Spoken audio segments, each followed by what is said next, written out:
Hello, ladies and gentlemen. Luke Rethke here. And yesterday I was listening to the Alex Jones show on the radio.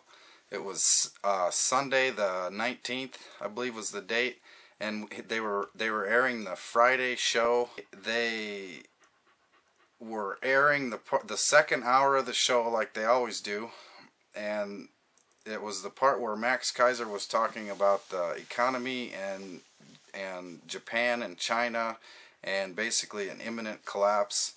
And they edited out, or there was some weird cut, and I could tell that the cut was not right, and it took a little bit to register. And I remembered the last word that was said before the cut. And I've also heard different ones saying that this happens to them on their radio show.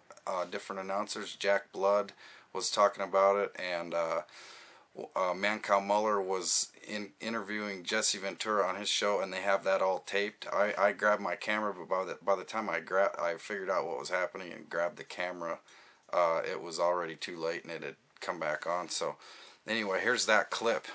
Max Keiser, tell us what's front and center on your plate. We're going to come back and launch the official interview here. Max Keiser, syndicated radio host, TV host, maxkeiser.com.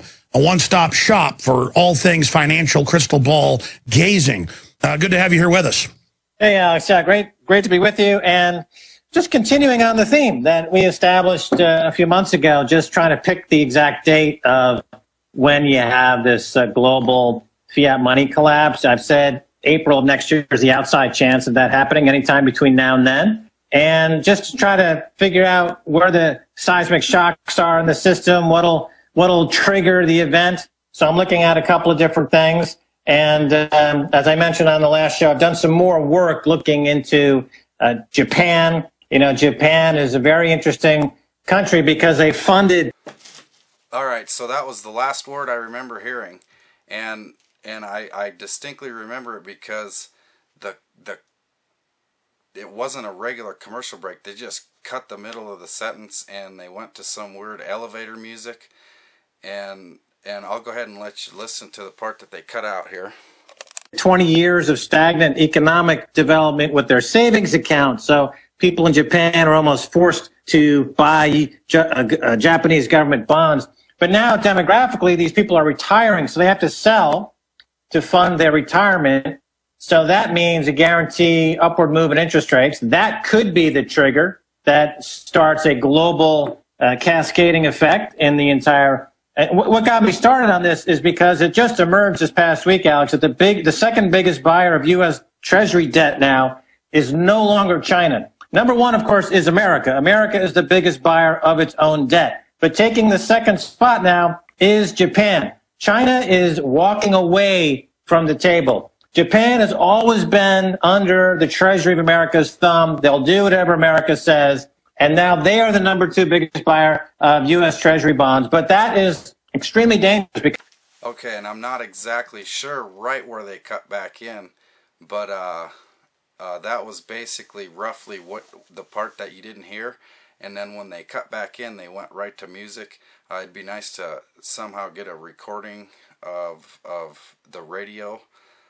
If someone was actually recording that, or I don't know how to get a recording, but this is what I'm putting up. This is what happened. This is what I heard, and so here's the rest of the interview right up until the break.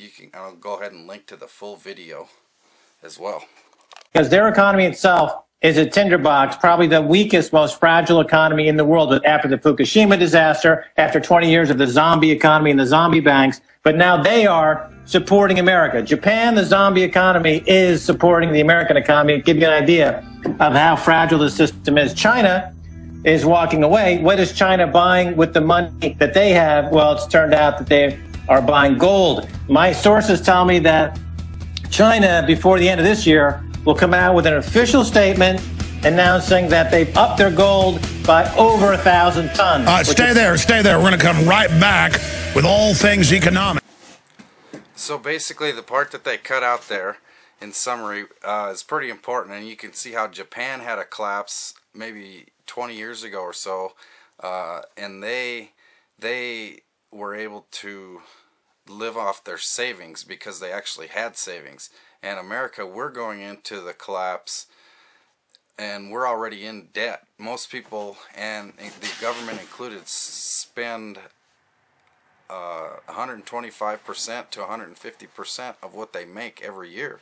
So we don't really have savings that we can tap into. So it's not going to be pretty if people don't wake up and see, learn what's going on. Listen to Max Keiser. I mean, he knows what's going on. He's saying that the collapse is imminent, that there's nothing we can do about it. It's going to come before April of 2013. So basically, stay on your toes, prepare for it, and do whatever you can to not support the criminal organization at the top. Thanks, and have a great day, everyone.